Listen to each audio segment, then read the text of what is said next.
Hi, listeners. Welcome aboard. I say welcome aboard because I'm going on a cruise. I'm giving this a minute. A love boat. The love boat. Don't get me singing because I can't sing. All right, I think that's enough. Yes, I think we're good. All right, here we go. What is going on? You are watching and listening to Tags Live, and I'm talking about Talk About Gay Sex, the live edition. We are here every Wednesday night in front of a virtual audience. This is episode 438. I'm your host, Stevie, alongside my favorite person that I'm staring at, Kodi Maurice Doggette. How the hell are you doing, Kodi? Hello, darling. You're my favorite person that I'm staring at, too. You're the only person I'm staring at. Exactly. Listen, we have got a jam-packed show for you, and I can't be playing with you right now. We are celebrating our 6-year anniversary, and how much fun did we have on episode 437 to really pull together all of us? It was so much fun. Just the camaraderie and the feeling that I got. There was so much positive, beautiful energy flowing. The chemistry was popping. I just had so much fun. Jeremy and Lincoln need to come on every single week. That's it. I've decided.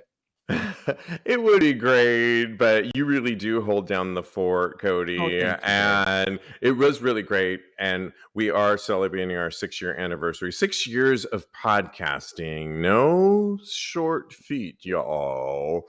Lots of stuff to look forward to on our 6-year anniversary. One of them is going to be on this particular podcast, as we will continue to unveil special guests. That's our motto on this platform, is to tell people stories and introduce you to people that are really making a change in the community, or your health, or your sexuality, sex positivity. That's kind of our game on our 6-year anniversary for this show. Speaking of which, we've got a special guest coming on a little bit later to the show, Johnny, he's going by, and he's got a story that you've got to hear, and some amazing information that we really want to share with you. So stay tuned for that, coming up a little bit later in the show. But we can't help but talk about our 6-year anniversary. And one of the things is, when you write into us, we are always a part of that. And I want to shout out to John San Nicolas on Instagram, who wrote into us, and he says, "Hi, congrats on 6 years. Just wanted to write a note. I happened to start listening the first week you put Tags out." So I'm assuming 6 years ago. Wow.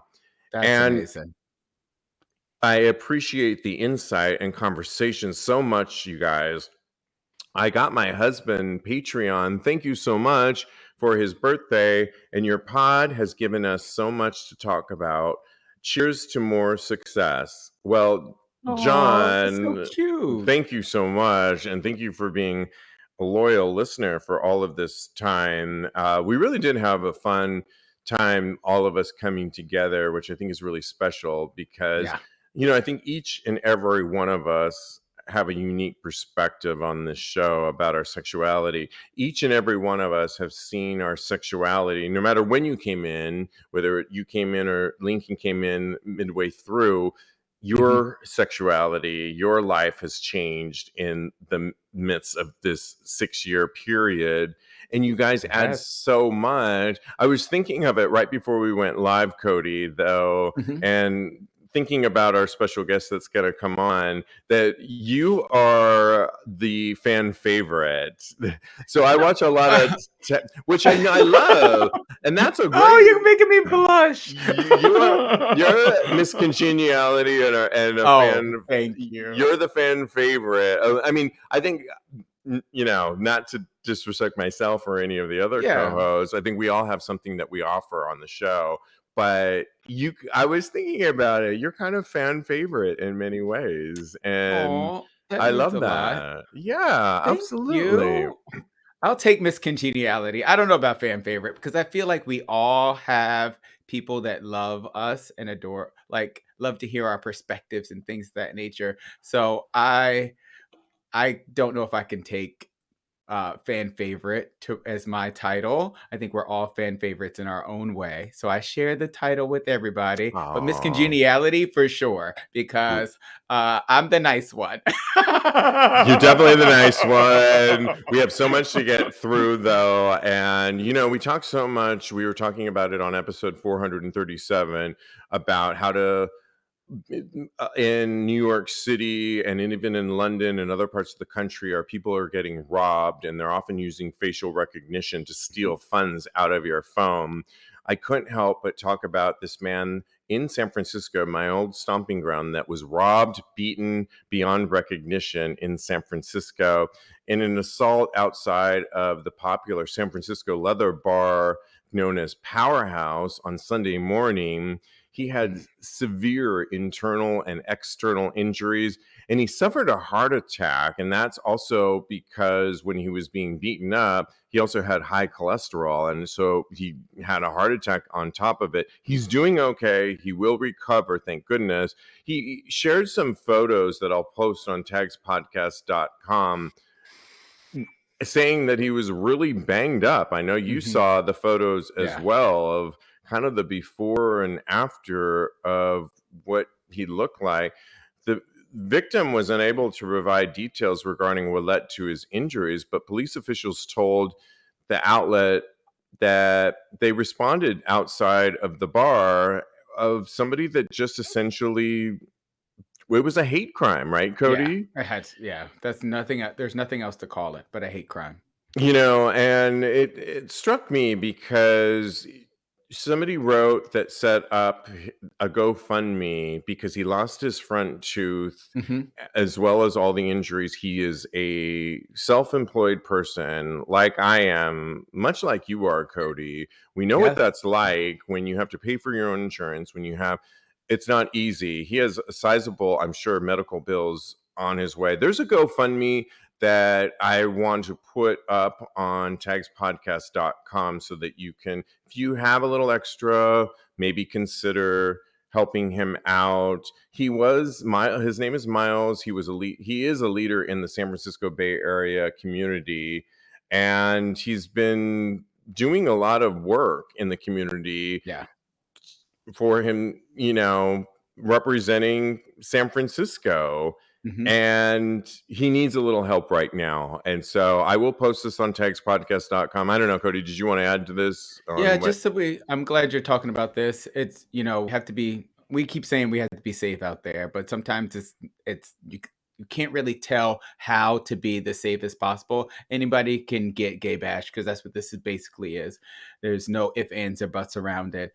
Anybody can be gay bash. I know people that have been gay bash, and it's very traumatizing. We have to be there to support our community, our brothers and sisters, and non-binary folks that are part of our community and just continue to love one another, says Miss Congeniality.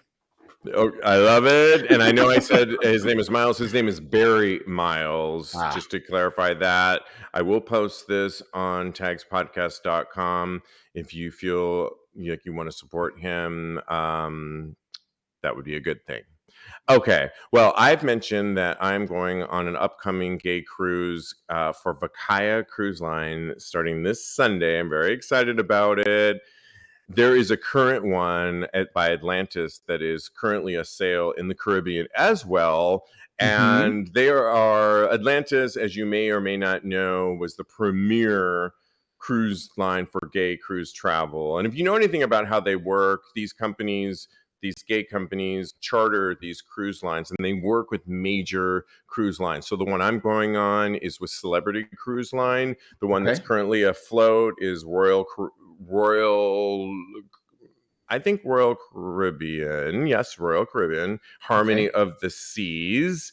Well, they are clamping down on the current cruise that is afloat right now, and they're forbidding making sexually explicit content on the ship. And they're particularly targeting people that have OnlyFans accounts or just for fans account because they've noticed that people that have these accounts are producing this kind of content on there. And they told Rich Campbell, who runs Atlantis Cruise Lines, to put it in the handbook notes that we will no longer want to be associated with this, and you need to tell your passengers that you cannot put this kind of content on there that's sexually active and get content out of it. We won't allow this.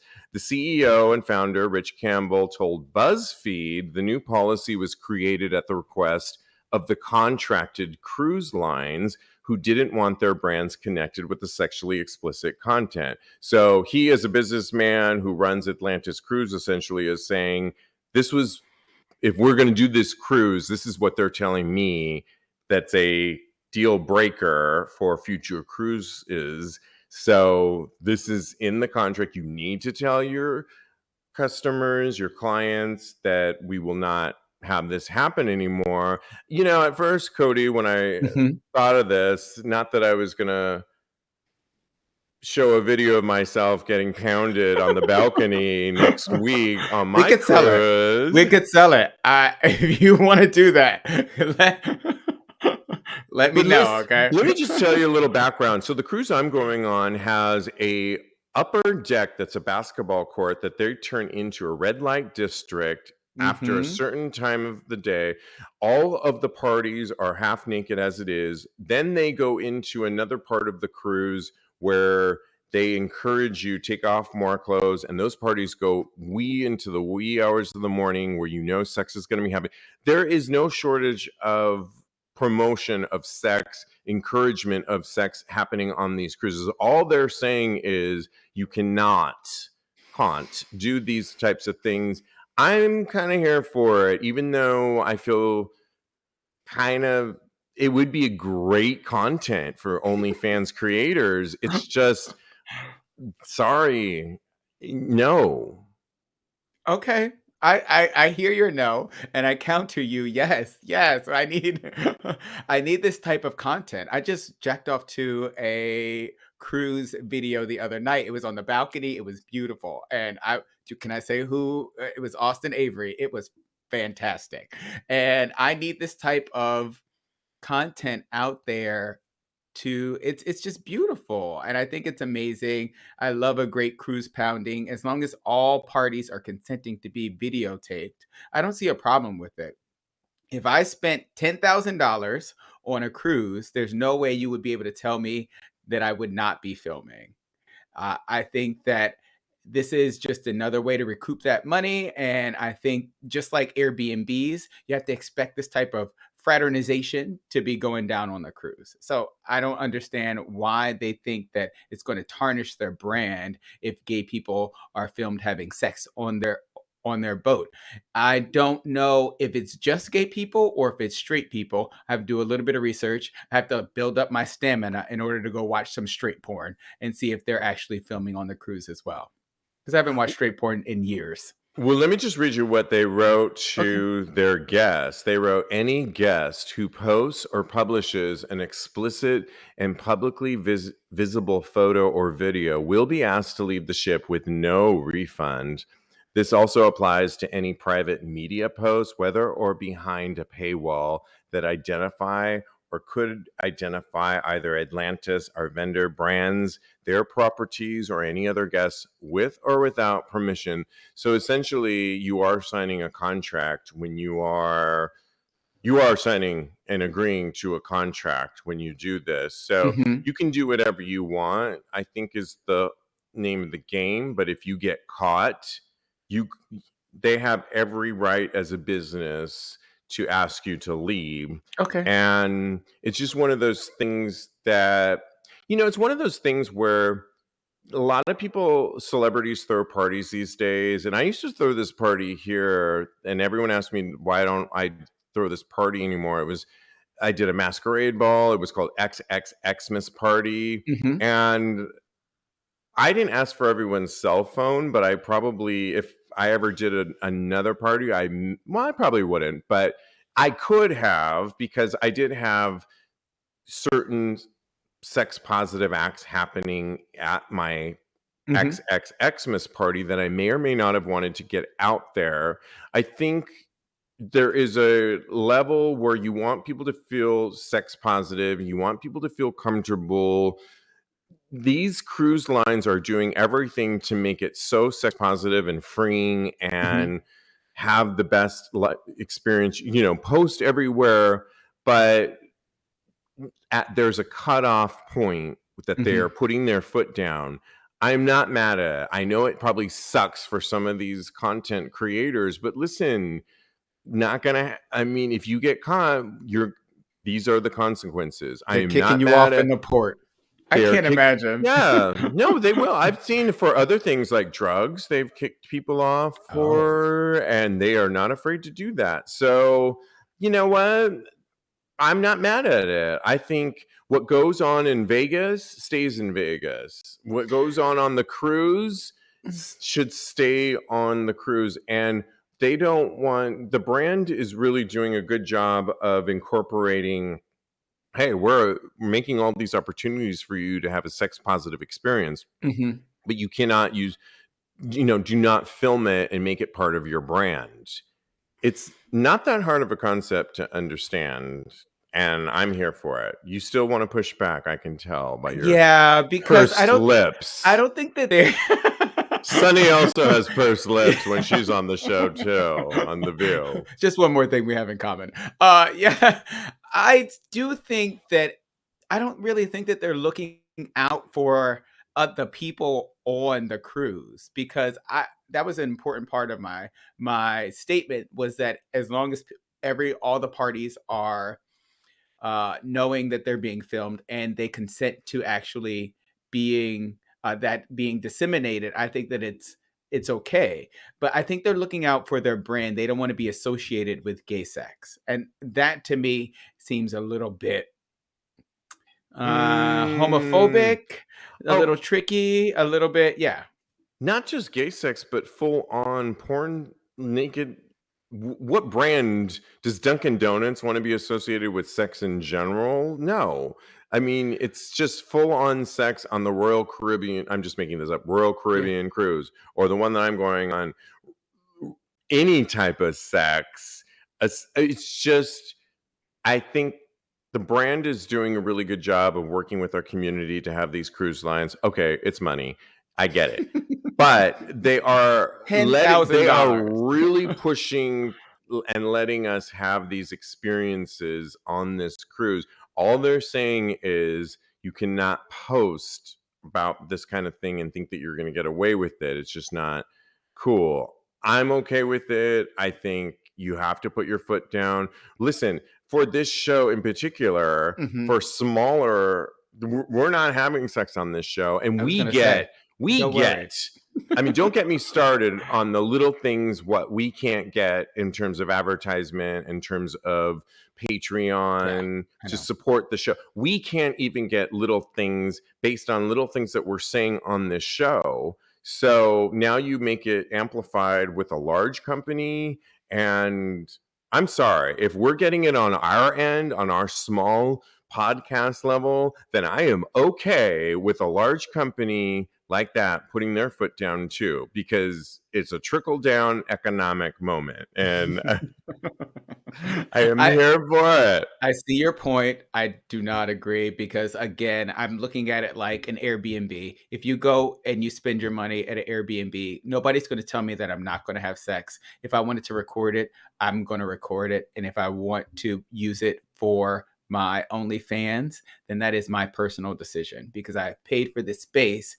I and But this is my legally, did you pay for the space to then put that space out there into the world Mhm. that could be recognizable and come back and affect the owner of that condo, that property's business in the long run? So I don't know that you agreed with that, and they can put things in the contract like they are putting in this contract that you cannot Mhm. do that. Mhm. And they are making you sign.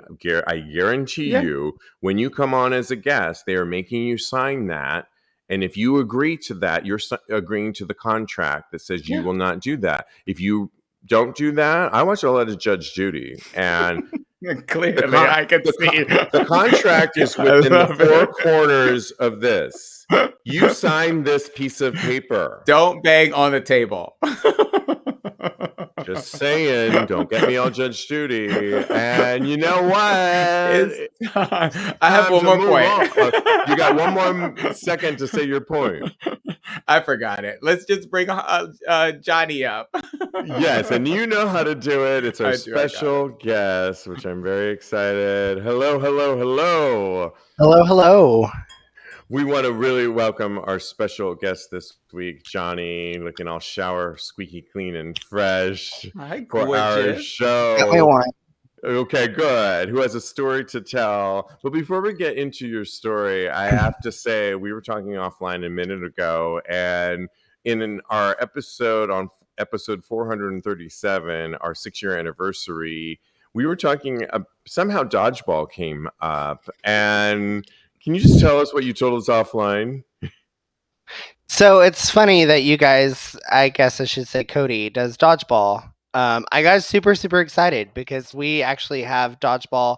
I didn't tell you guys this offline, but the league is called Hot Mess Sports. Oh, love it. And let me tell you, by the end of dodgeball, we're all a hot mess because we've gone out Saturday, we're hungover Sunday, and then we're doing dodgeball. But yeah, no, and we're my team is second in rankings right now. So we have about 4 weeks left. Yeah. I love it. So Well, Johnny is joining us from Oklahoma, Oklahoma City, correct? Where you currently reside. And you originally reached out to us because you wanted advice, and you weren't on the show, but we gave you advice. One of the things that you wanted advice from was because, and you're going to tell us a little bit more about the story, is that you got HIV and you really feel like you were misdiagnosed. You were diagnosed with HIV in 2021, but you really think that maybe you got it earlier on. You were married to a man 2015. 2015 is when I was misdiagnosed. 2021 is when the actual diagnosis came to fruition. Yeah. Wow. And to finally set the stage, you were married to a man at the time, correct? Correct. Yeah. So I want you to pick it up from here and tell us the story that you told me about finding out that you were HIV positive. So, I mean, that story. So basically, I had gotten married at 22. I'd gotten married 2 months after knowing this person. So I advised knowing somebody longer than 2 months. Okay. And quickly found out that like we're gonna be very sex open. And like you said, I live in Oklahoma, so tradition is very strong here. And so getting married, I thought I'm gonna have this traditional marriage where it's closed and it's just between us. Skipping forward a couple of years and realizing that I'm gonna have to give at some point because it's come to a point of like divorce has been threatened a couple of times, and that's where tradition comes in and says we don't get divorced, we work through it.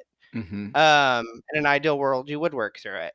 So, hosting hosting orgies, hosting parties, going to jockstrap parties, being placed in some situations. I had my first bathhouse experience in this marriage a couple of times.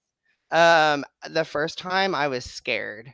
I was so scared. And I know that's funny as a gay man to say afraid of a bathhouse, but I was naive and I was like, I have this bear chasing me. Like, this is not cute. And so then just getting thrown into the woods of all of it and not really knowing where I'm going or what I'm doing and just kind of being told what I'm gonna do. Oh, wow. Yeah. And so for me, like ultimately I did what I did out of love and I did what I did out of trying to make a marriage work. Wow. That was something that I was always taught. Like we don't walk away from it, we fix it, we work through it. And then jumping to when you found out you were diagnosed. Yeah, so I had known that I was not okay for about a year and a half, and insurance isn't free. At least we didn't think so at the time. Me being Native American, it is cost efficient, and so that was like a big reason not to go to the hospital. At least on his end, we don't have the money. COVID's becoming prominent, so anytime anybody gets sick, we wonder if it's COVID. It got to a point where I couldn't breathe. Oh, And I don't wow. know how much more clear something like that can be. I got to a point where I couldn't breathe. I'd lost dramatic amounts of weight. I went in weighing 113 pounds, and my blood oxygen level, I believe they said, was a 75, which is dangerously low. Mhm. And so just bouncing in and out of consciousness, going into a hospital, mind you, it's a student hospital. It's a university hospital. So people are using us as guinea pigs. And just feeling really isolated, not knowing what's going on, not knowing what's happening, just knowing that I can't breathe. Wow. So bouncing in and out of consciousness, being willed away, and immediately being worked on, and realizing that I'm in an ICU unit. Mhm. And I'm not in like your traditional ICU unit because COVID was prominent at the time. So that took precedence. Just having And a lot of blood taken and just being scared, not having wow. answers immediately. I'm so sorry Um, you had to go through And all what of that. did and what did the doctor ultimately tell you? so the doctor came back, the cardiologist came back the next day and said, "You have PJP pneumonia." And this is kind of after he's cleared the room. And it was just him and I. And he said, "You have PJP pneumonia." And I said, "Okay, what's that mean?" And usually don't hear alphabets in front of pneumonia. And he said, "It's specific to somebody living with HIV." Oh, wow. And so your head starts to spin and you feel like you're going to fall apart at any time. Um, so he walks out of the room and he says, "I'm going to give you guys, some privacy." Walks out of the room, and I turned and looked at him and I said, "If this isn't something that you can do, if this isn't something that you can live with, Meaning your then husband. yes, then, I understand if you want to leave." And his response was less than endearing. And he said, "If I leave, it's because you're an asshole." What? That And I then was influenced, and he said, "This has to be your secret, and you can never tell anybody. Nobody's ever going to love you." I have a couple of moms on here that I know watching, that are like moms to me, and they had both reached out, and he had ignored text messages, ignored phone calls. I'm not somebody that ever like just disappears. Like if I'm Mhm. gone, people are looking. I tend to be the social butterfly. And so being there, I told him, I said, "We can't do these parties. We can't host these orgies. We can't go to these orgies. Like, our lives need to change, Mhm. at least for now." Because COVID, they said if I'd caught COVID, I would have died. Mhm. And so, in the process of all of this, What was he his immediately, response, Jonathan? I'm sorry, I don't mean to interrupt you. he was, he agreed initially. Um, And I just trying to move past the initial shock of "you're an asshole." And I'm just sitting here thinking like I gave a lot for this and I'm the asshole. Um so he goes and gets tested and comes back, and that's his response to this is what really kicked me in the gut. About as bad as telling me I'm an asshole, he came back and said, "I have syphilis, but I'm negative." Oh, And it was wow. kind of like a ha ha, I don't have this but you do situation. And so I stayed in a hospital room for 5 days and 5 nights by myself. He came 2 of those 3 nights. I couldn't leave a bed. I couldn't go to the bathroom on my own. I couldn't bathe on my own. I couldn't do anything on my own. So before I left, they had brought in a really cute PT guy that I never saw again. And they made me walk the halls, and I had to use a walker at 27 years old. And I had to like learn how to walk again and do all these things. And then getting home was difficult because Mhm. I have now a million pills that I'm taking, trying to treat something, trying to take care of an immune system, um, all of those things, still not able to do things on my own. Wow. And so it was a week after, I'll never forget this. It was a week after I got out of the hospital.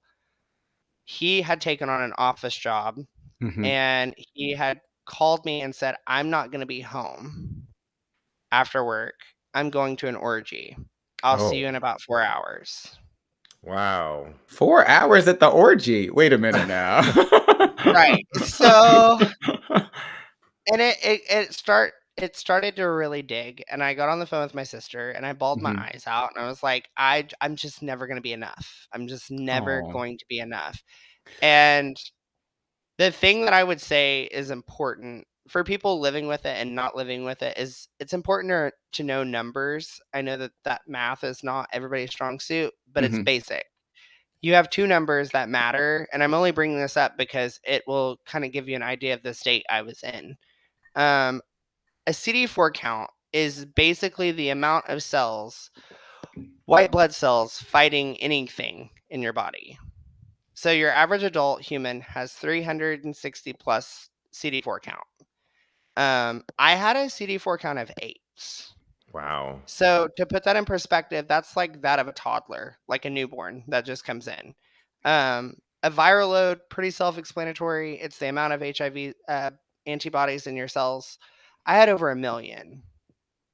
Oh, wow. So if this had been the 80s, they would have clearly diagnosed full-blown AIDS. Mhm. And there would have been no, like, I would have probably been dead within like a month. So really grateful for science, grateful for where things have come and gone. Um, Yeah, I know, but Kodi, you yeah, wanted to ask a little bit Mhm. about misdiagnosis, right? Oh, yes. How did you deal with not being properly diagnosed, and what made you wanna share your story with us? so uh, I have friends that were diagnosed before I was, and I have had guys on Grinder and the apps that are like, I'm HIV positive, and you're like, ooh, very misinformed, Mhm. very, very misinformed. And so I had a friend recently, and I was telling Stevie this a couple weeks ago. I have a friend who is 25 years old and just got a diagnosis of HIV. And he called me at 4 o'clock in the morning and he said, "Can you talk?" And I said, "What's up?" And I'm, half awake, and he had a gun to his head. Oh, no. And so it's one of those things that, like, coming on here talking to you guys, it's important to inform and then educate and break something. Mhm. I believe, like, when you guys had addressed my question and I hadn't come on air yet, Stevie had mentioned that he had a partner in the 90s that called it the bug.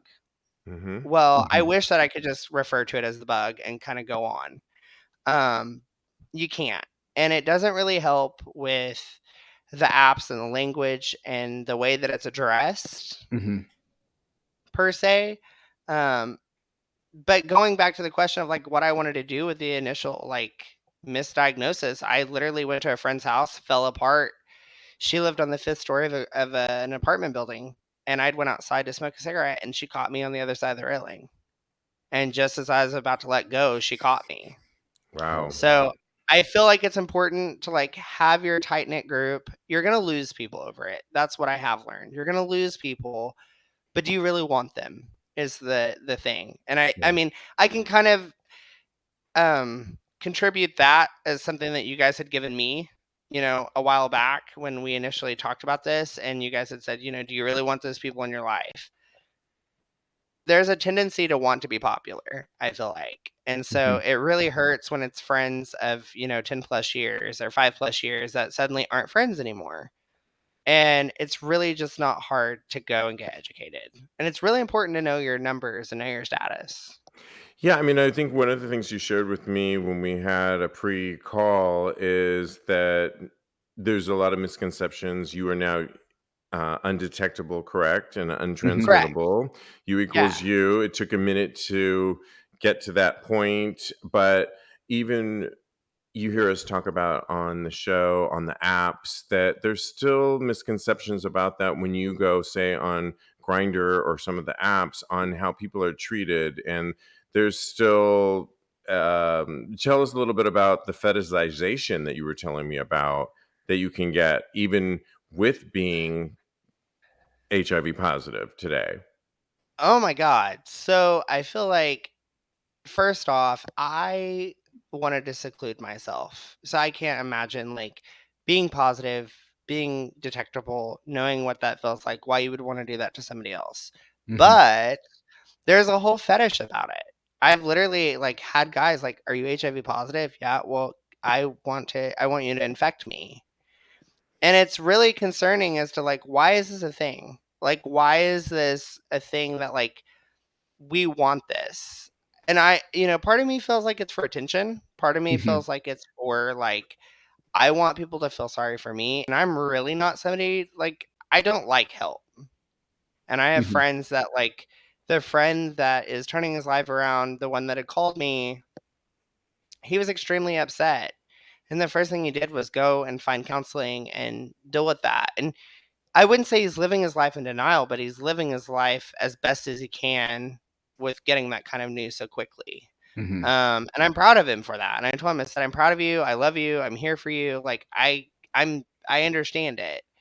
Um, Going a little bit back with like my ex, even after the whole him going to orgies things, like there were two separate times that he told me I should just go kill myself, Oh that I my should just not goodness. exist, that I've lost my purpose in this world, that nobody will ever love me.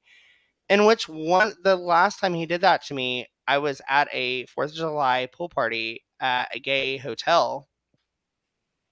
And he said it in front of a bunch of gays that we both knew. And I looked at one of our friends and I was like, I bet he would, make out with me. And my ex was like, I doubt he will. Well, he did. And we ended up like spending 6 hours together, really just talking. And I fell Oh. apart. And he was the first person that we got on the topic of prep. And he had said, "I'm on prep. What about you?" And that was the dreaded, like, I don't want to answer this. Like, I Right. don't want this. And I fell apart after trying to say it 4 times. I fell apart and I was like, "It's too late for me." And Yeah. after saying that 3 times, I had to try to come out and say it, and I made it past the HI and collapsed on the V. Oh man. And Oh. he was just shook. He was like, "Why is this a thing?" And I said, "Because nobody's gonna love me." And he said, Oh. "I have to be enough for you right now."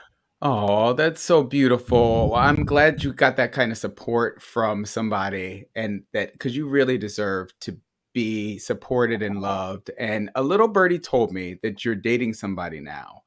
Mhm. How have your experiences affected your decisions in dating right now? Um, it takes me a minute to really just let somebody in. Um, the rumor is on the block, because I don't really pay attention to a lot of people, that I'm just stuck up and snooty. I'm like, "Okay, well, I'll be stuck up and snooty." Um, I don't let just anybody in, Mhm. and it takes a lot, or it takes a lot of alcohol, whichever comes first. Um, it takes a lot for me to trust somebody, and I have to really feel like I can trust somebody. And Mhm. I'm learning that it's really better to start as friends. Wow. Because it's easier to tell a friend than it is to tell a potential partner. If you're friends with them and they see you for who you are and they know that and it's not something scary to them, then it's not as intimidating. And I feel like that's really how it should be. It's like we should all kind of start as friends, because if I can't be friends with you, chances are I can't date you. It's true. So, yeah. You know, Johnny, I've been reflecting a little bit about it, and I didn't even write this question down, but it's something that I think a lot of us on the show, I think a lot of us are on prep these days. I think a lot of us think that HIV doesn't exist anymore and it's not happening. But your story tells us that we still need to be careful with it. People can still get it. You are such a great example of somebody who got it more recently and are living healthy now, but we still need to look out for our brothers and sisters that get it a little like more recently.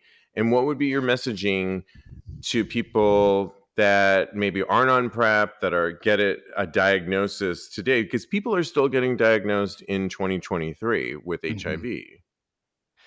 I would say first off, and I mean, I had an appointment with my physician this morning, and we were talking about. I'm actually on a drug called Cabenuva. It's fairly new. Before, when I got diagnosed, I was on the good old Biktarvy that you see on TV. Yeah. You see healthy people living lives. Biktarvy is great. It was my stepping stone to where I needed to go. With Cabenuva, it's a shot. So I go every 2 months and get shots and have insurance. That's the key. Have insurance that pays for it all. Because they're $14,000 for both Oh, shots. my God. Yeah. Good night.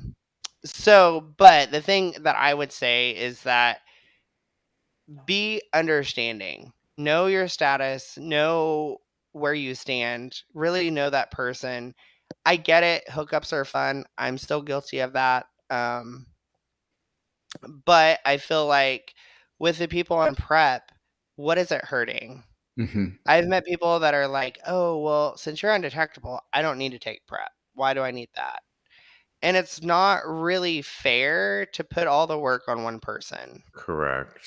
Good And point. it's just like the pandemic. That's kind of the reason how Cabenuva came about, is that the COVID treatment now is made half and half. It's half of a drug that they use to treat pneumonia, and then the other half is an HIV medication. And so with COVID, something glorious did come out. It was research on HIV. And getting the shot, and that's what I would tell people that get diagnosed. Get diagnosed early enough that you don't have to have a daily reminder of a pill. You can get a shot. And that when I got the shot, the doctor who had administered the shot on me literally nursed me back from death. Like, he was the one that saw me at 113 pounds, barely being able to breathe. And he got really choked up, and he was like, this is amazing. And what's even more amazing, he said, HIV science has come such a long way that within the next 10 years, there should be a cure palpable for anybody to have. Oh, wow. That's But they're beautiful. taking the Cabenuva people first, because your CD4 count and your viral load has to be at a certain level at all times before they'll even consider that when it becomes available down the road. So, yeah. Well, that's beautiful. Thank you for sharing. And Eric Lamar also says, thank you for sharing your experience. And he wants to know, what are some do's and don'ts for comforting a friend recently diagnosed? I feel like regardless of a situation, you won't know until you're in that situation. And as somebody that lives with it, it's not a situation that I would wish on anybody. So just really be there, be a listening ear, be somebody that they can lean on, be somebody that they can talk to.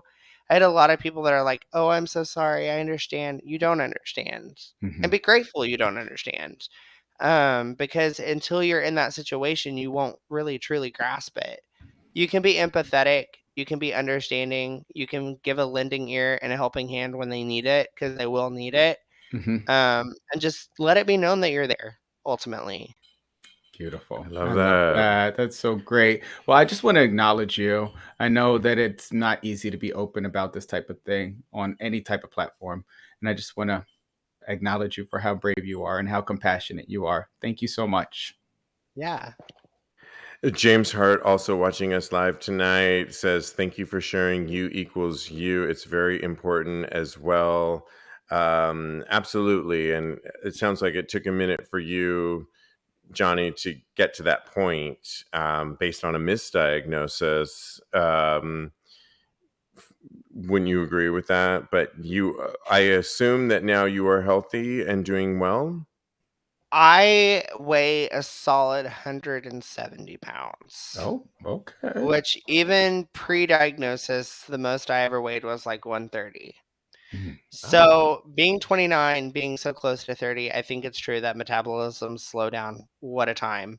I squeezed Yep. my ass pretty short. But it's one of those things of like, never take it for granted. And I Yeah. think something that has kept me humble is, if you haven't seen it, you should watch it. I screwed up and watched it right after diagnosis. Watch it either as somebody living with it or just an ally to it. There's a docuseries on Hulu called Pride, Okay.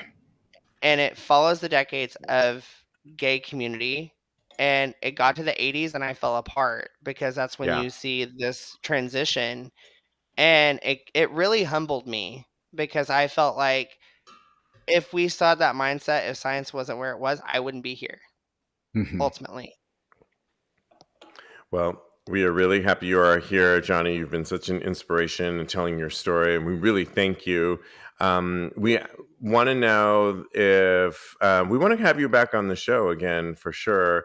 But would you want to stick around for some hot topics for the rest of the show? Yes, yes. Okay.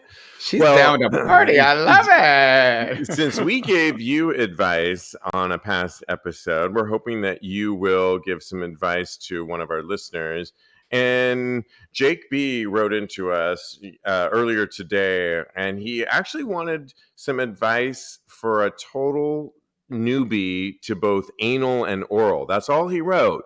The thing about it is, Jake B watching us, is that Dr. Goldstein is coming on the show next Tuesday, episode 439, who's going to really break down bottoming, anal, whether you're a top or a bottom, mostly for the bottoms, but really tops, you're going to learn a lot about your bottoms on how, just so much. I just edited the show. It comes out Tuesday. So let's just focus then on Jake B's advice that he wants.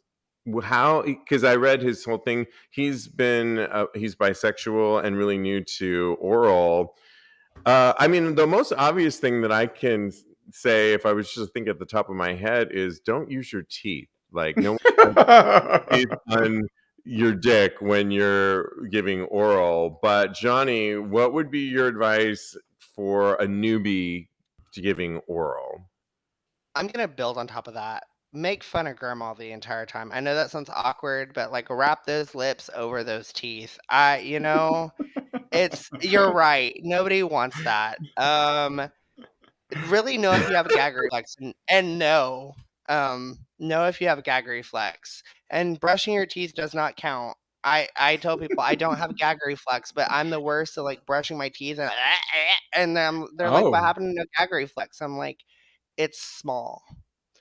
It's small. So you If need it's something small, bigger you're is gonna what you're get telling us. right. And you have to know your limits. You have to know your limits. Yeah. Okay. I love that. Kodi? I'm going to say pay attention to the whole dick. It's not just the head. It's not just the balls or the scrotum. It's the perineum, which is your taint or what have you. And just use your tongue as much as possible and make it wet. Act like you love the dick and make it wet. That's all my advice.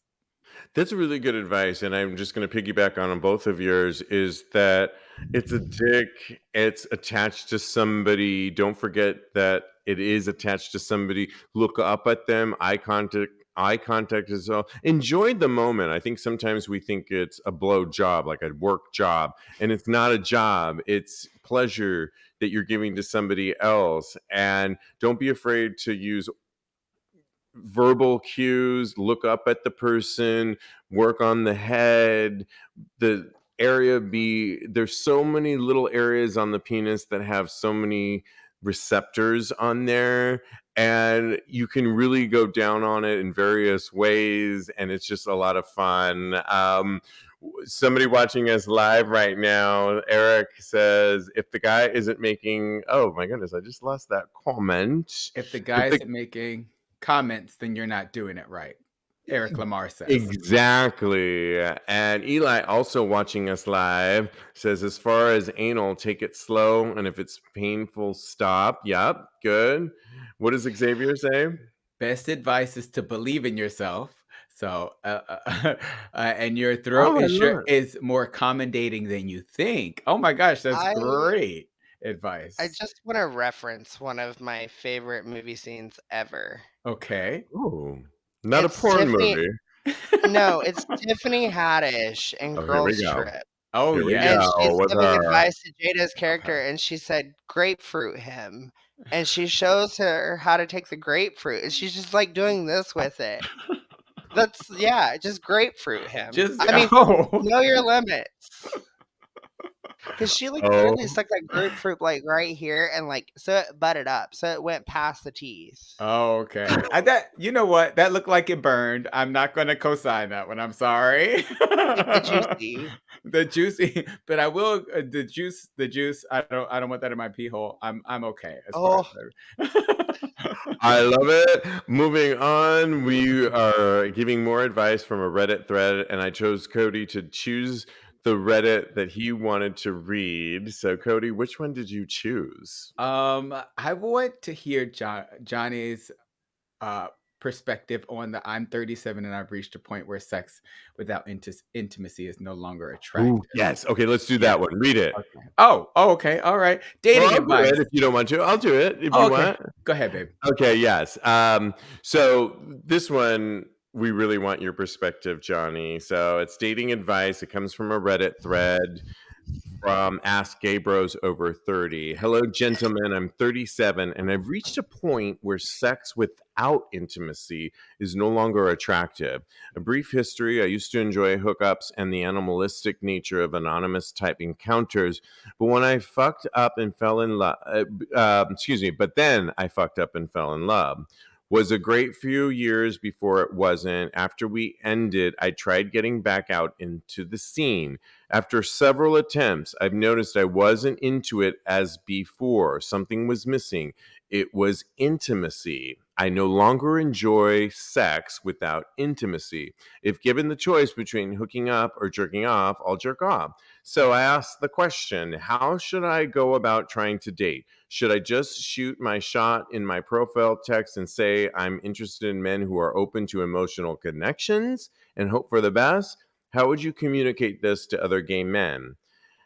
It's an interesting commentary because I think we all love sex. I love a good hot hookup moment, but the ones that are the most special to me that are a combination of pounding and all that good stuff with some intimacy involved. And I'm not mad at this guy for looking for that. It's easier said than done. But Johnny, what are your thoughts on what this person's going through? And do you like intimacy when you hook up with somebody? so I find myself being the one that's intimate first, and I think that's Oh. just in my nature. I'm a Capricorn. Me I too. Oh my God. Stop, Yeah, guys. hi, our This is sisters. why I had you on the show. But You know, we I are Capricorn. I mean, okay, I'm going to stop. I'm a Cancer, I j if anybody oh, cares. well, I No mean, one was cancers are asking. fun. Oh my God, Cancers that are fun. told me everything I needed to know. But I feel like I saw a quote Johnny, that the kinda Capricorn is speaking. So let's go, Johnny. I saw a quote somewhere that really kinda stuck with me, and I try to apply it to every aspect of life, and it said, "You miss 100% of the shots that you don't take." So, shoot your Like shot, shots. obviously. Oh, that kind of shot. Yeah. Yeah, yeah, yeah. That too. But I feel like for me personally, and maybe it's just because 'cause I've been out of the game for so long, um, the current situation was like a frivolous little hookup, and I was like, "Okay, this is fun." And then it turned into, like, he came back 4 times in 1 week, and I was like, Oh. "Okay, so can we just, like, make this a friends with benefits situation?" And he was like, "I don't do that, that's awkward." And I'm like, Okay." Well, then he came back and brought it up, and so here we are. I think I I'm with him. I would rather jack off than go to town. It does get boring. I It gets boring. But nobody knows you better than you do. And I found that like I don't have to go through the awkward, okay, goodbye, and like, do I block this number? Do I block this profile, or do I just keep moving? Um, it's not worth Yeah. it. I mean, Yeah. Cody, it's such an interesting concept. I mean, I think I would argue that we're all looking for intimacy, even when it is in our hookups. I mean, yes, sometimes we want wham bam, thank you, ma'am, thank you, sir. But sometimes you, even in those hot moments, you want a connection. Would you agree? And I love how our audience is showing their Aries. Some of I them know, are right? They're telling Pisces, us team all their zodiac Aries. signs. Yeah.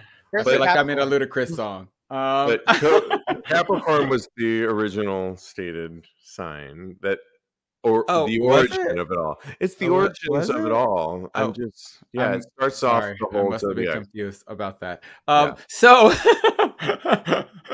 what I'm gonna say is that I definitely reached the same point that this gentleman met. I was going out to the bars, having random hookups, and I wasn't feeling fulfilled.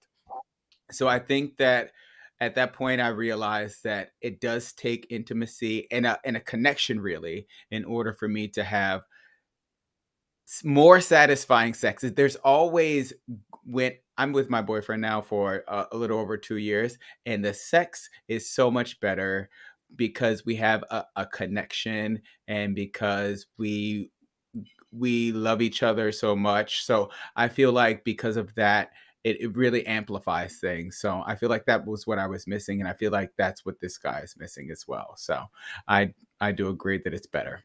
And would just piggyback off of that, that as I'm going on a fourth date tomorrow with the guy that Hmm. I've been seeing, that I keep talking about on this show, that it's taken a minute to get to we met on the naked beach, Hmm. and we had like a moment where it was sexual, but we've been really getting to know each other, and then the third date we really got into the sexuality of it all. And Hmm. that's when I locked him down into, like, are you more into top or bottom? We didn't even get to the story that I really wanted to. Maybe Cody's going to be hosting the show next Wednesday, Yes. and it's such a good topic about um are how we date and all that. So maybe you'll pick up the baton on that one, because it's a Hmm. really good topic. But Yep. I do think we are all, as much as we want hot gay sex, and that's our tagline at the end of every show, that I think that we are also looking for intimacy as well. That's like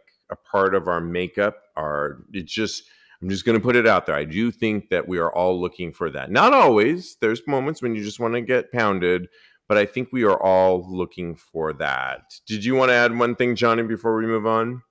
Yeah, I just kind of feel like sometimes found myself saying I don't really know what I want. Like you like the idea of it, and I think that's why hookups happen initially is because you're intimidated by it. But then, like when you're Cody here that has a boyfriend for 2 years, and like every time you have sex, it's like the Titanic.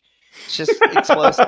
I don't know that he said Um, all that, but but I mean, it does mean But it more. is And though. I mean, it reverberates that's through our gross. apartment simmer building. down now in Brooklyn over Right. I'm a there. screamer now. Oh, snap. I smack a mouth. He screamed the first time we did it. He said, "Ugh," and I said, "No, I have neighbors." All right, it's time to move on. I'm done with this topic. Anyways, it's time for Thirst Trap, and I cannot wait for it. I put it in the chat line for all of us, and the goal is, by our favorite Thirst Trap, Straight Up Gay Porn puts this out, and they asked the question this week: out of 17 gay porn stars, who took the best photo or video? You can vote on this, and we want you to vote on it. And listeners, if you're listening to this on the replay, go to TAGSPodcast.com, episode 438, and you can see what we're talking about. But it's our job to descriptively describe who took the best photo of the week. And Cody, let's start with you. Oh, I get to go first. I love it. First of all, I think that I'm sensing a theme with these shower pics. I got to do one for myself. I think that that is the way to go. A trend alert right there. That being said, my vote goes to a shower pic. Who would have guessed? Josh Malaz. He's maybe about halfway down. It's a really good picture, and he's just beautiful. Even I had my boyfriend come in and do it with me, and that's the one he picked as well. He's in a shower. It looks like he just finished washing up because he's slightly wet and kind of dry because he has his towel in front of his penis, and that's the only thing that's covered up. He's got a perfect body. He's got a beautiful face, and his arm is raised, and he's running his hand through those luscious wet locks, and that's my favorite picture for this week. I love it. And Johnny, we want you to weigh in. Who is your favorite that took the best photo or video of the week? I'm so split. You can have a couple. I just want everybody to win. No, I really like Blake Mitchell, but I Oh. also really like where did he go? Oh, right here. Nico Koopa. So tell us why you Yeah. like Nico Koopa to a audio podcast listening audience. It seems like he's into yoga. Just the stance that he's got going on here. And he's rocking some Nike tube socks. So shout out to him for the good old tube socks. I kind of like the tattoo. And his endowment is staring him in the face. It doesn't look like it has a curvature of any kind. It's like a flagpole. I love it. And for my pick, it was either Cameron Newton, who is holding his dick up proud with his sleeve of a tattoo right in your face with a super confident look on his face and really thick thighs. But I have to say, that was, was that Cameron Newton? I think it was. I'm a little confused. No, it was Derek Cage is who I'm talking about. Oh. But Josh Moore XXX is doing a video where he is dripping cum out of his cock, sitting in a chair, playing with his nipples and going crazy, where who's going to lick it up? And he writes the quote, 50% off my whole month of February for new subscribers. I'm considering joining Josh Moore XXX just based on that, because it's super hot and I love it.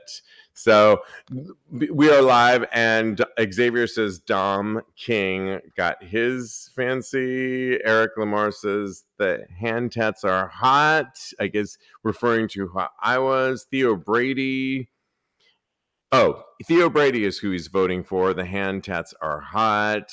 James Hart says Johnson Poppy. Eli Vasquez says Jacob Acosta, who we've talked about on the show before. So, yeah. And you listening audience, you can vote for yourself. We want everyone to vote on Straight Up Gay Porns because they provide us with this content. Thank you so much. We really want to thank our special guest, Johnny, for joining the show. Thank you so much for sharing your story. I really think it's going to resonate with so many of our listeners, and for being so open with your story. It really means a lot to us. I try. Thank you, Absolutely. Johnny. We'll have you back. Absolutely. I want to thank my co-host, Kodi. He's a life coach. Follow him at KMD Coaching or at Mr. Maurice on Instagram. Follow us at TAGSPodcast. Thanks, guys. So much fun. Close out the show with us, Johnny. And in the meantime, continue having hot, gay sex. Lovely.